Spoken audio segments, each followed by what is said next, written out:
వాస్తుబలం ప్రేక్షకులకు స్వాగతం. నేను మీ కిషన్ పటేల్. ఈరోజు మనము వాస్తుపరంగా భోజనం చేసేటప్పుడు ఏ దిక్కును కూర్చుని భోజనం చేస్తే ఎటువంటి ఫలితాలు ఉంటాయి అనే విషయాన్ని తెలుసుకుందాము.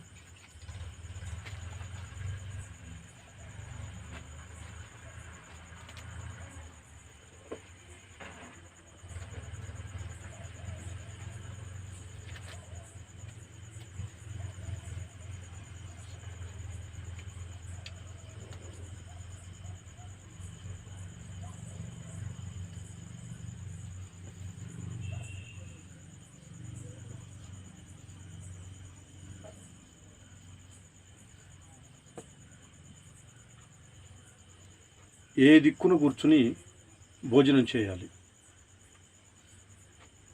మనకు 4 దిక్కులు ఉంటాయి. తూర్పు, పడమర, ఉత్తరం, దక్షిణం కదా. ఇప్పుడు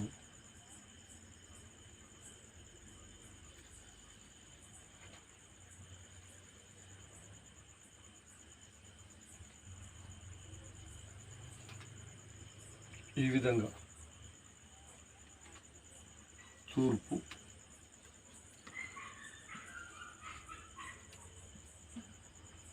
పడమర, ఉత్తరం, దక్షిణం, ఇలా మనకు 4 దిక్కులు ఉంటాయి. ఈ 4 దిక్కులలో ఏ దిక్కు వైపు తిరిగి మనం భోజనం చేస్తే ఎలాంటి ఫలితాలు ఉంటాయి, ఈ విషయాన్ని వాస్తుశాస్త్రం ఏం చెబుతుంది అనే విషయాన్ని మనం ఇప్పుడు తెలుసుకుంటున్నాము. ఇది తూర్పు దిక్కు కాబట్టి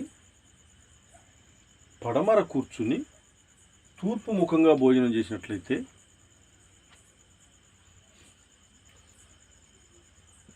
ఇక్కడ కూర్చుని తూర్పు ముఖంగా చూస్తూ భోజనం చేసినట్లయితే వీరికి ఆయుష్మంతులు అవుతారు. వీరు ఎప్పుడు తూర్పు దిక్కున తిరిగి తూర్పు వైపుకు ముఖం పెట్టి భోజనం చేసినట్లయితే వాళ్లకు ఎక్కువ రోజులు ఆయుష్ పెరిగే అవకాశం ఉంటుంది. ఇది వాస్తుశాస్త్రం చెబుతున్నది. తూర్పు దిక్కున తూర్పుకు అభిముఖంగా భోజనం చేసినట్లయితే ఆయుష్మంతులు అవుతారు. వారికి ఆయుష్ ఎక్కువ రోజులు వస్తుంది. అయితే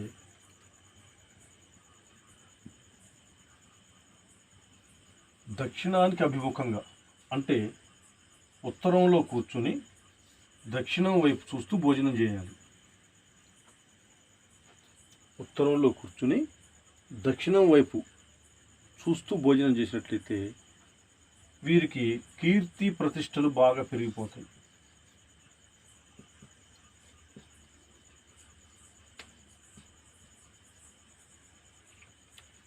ఉత్తరంలో కూర్చుని దక్షిణం వైపు చూస్తూ భోజనం చేసేవారికి కీర్తి ప్రతిష్టలు, పేరు ప్రఖ్యాతులు చాలా గొప్పగా వచ్చేస్తాయి.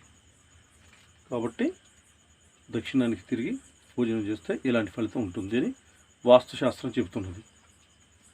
అలాగే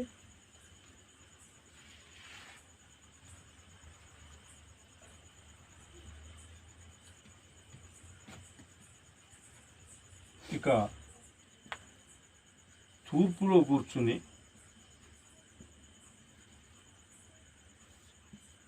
పడమరను చూస్తూ భోజనం చేసినట్లయితే తూర్పున కూర్చుని పడమరను చూస్తూ భోజనం చేసినట్లయితే గొప్ప ఐశ్వర్యవంతులు అవుతారని వాస్తుశాస్త్రం చెబుతున్నది.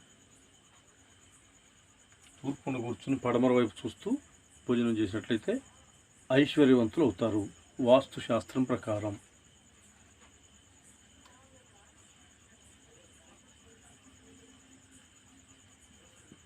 ఇక దక్షిణాన కూర్చుని ఉత్తరం చూస్తూ భోజనం చేయడం అనేది చేయకూడని పని. దక్షిణాన కూర్చుని ఉత్తరం చూస్తూ భోజనం చేయడం అనేది అలా చేయకూడదు. ఎందుకంటే అది కేవలం శ్రాద్ధ కర్మలకు మాత్రమే అనుమతించబడింది. పితరులకు మనం పెడతాం కదా శ్రాద్ధ కర్మలు చేయడానికి మాత్రమే దక్షిణంలో కూర్చుని ఉత్తరం చూస్తూ భోజనం చేయాలి. అలా కానప్పుడు మిగతా సందర్భాల్లో ఎప్పుడైనా సరే దక్షిణంలో కూర్చుని ఉత్తరం చూస్తూ భోజనం చేయకూడదు. వాస్తుశాస్త్రం ఈ విధంగా భోజనాన్ని చేయడానికి అనుమతించలేదు. ఇది కేవలం శ్రాద్ధ కర్మలకు మాత్రమే అనుమతించబడింది.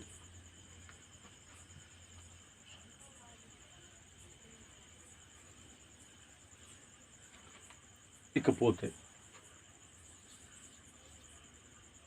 ఉత్తరంలో కూర్చుని దక్షిణం వైపు చూస్తూ భోజనం చేసినట్లయితే కీర్తి ప్రతిష్టలు పెరుగుతాయని, మంచి పేరు ప్రఖ్యాతులు వస్తాయని మనం చెప్పుకున్నాం కదా. అయితే దీనికి ఒక రెస్ట్రిక్షన్ ఉన్నది, ఒక నిబంధన, చిన్నపాటి నిబంధన ఉంది. అది ఏమిటంటే, ఈ భోజనం చేస్తున్న వ్యక్తి యొక్క తల్లిదండ్రులు బ్రతికుండగా కానీ, తల్లిదండ్రులు ఎవరైనా ఒకళ్ళు, తల్లి కానీ తండ్రి కానీ బతికున్నా కానీ, ఇలాగా ఉత్తర దిక్కును కూర్చుని దక్షిణ వైపు చూస్తూ భోజనం చేయకూడదు. మరొకసారి మీరు గమనించండి. ఉత్తర దిక్కును కూర్చుని దక్షిణ వైపు చూస్తూ భోజనం చేసినట్లయితే కీర్తి ప్రతిష్టలు, పేరు ప్రఖ్యాతులు గొప్పగా వచ్చేస్తాయని చెప్పుకున్నాము. వస్తాయి, వాస్తుశాస్త్రం ప్రకారం అలాగే ఉంది. కానీ ఒక నిబంధన ఏంటంటే, అలా ఎవరు కూర్చోవాలి అంటే, తల్లిదండ్రులు బ్రతికి ఉన్నా, లేక తల్లి బ్రతికి ఉన్నా, లేక తండ్రి బ్రతికి ఉన్నా, అటువంటి వ్యక్తి మాత్రం ఇక్కడ భోజనం చేయకూడదు. తల్లి తండ్రి చనిపోయి ఉండాలి. అటువంటి వారు మాత్రమే ఉత్తర దిక్కును కూర్చుని దక్షిణం చూస్తూ భోజనం చేసినట్లయితే కీర్తి ప్రతిష్టలు, పేరు ప్రఖ్యాతులు గొప్పగా వచ్చేస్తాయి. ఇది ఈరోజు మనం ఏ దిక్కును కూర్చుని భోజనం చేస్తే ఎలాంటి ఫలితాలు వస్తాయి అనేటువంటి అంశాన్ని తెలుసుకున్నాము. ఈ విధంగా మీరు పాటిస్తారని ఆశిస్తూ, సర్వేజన సుఖినో భవంతు. శుభం.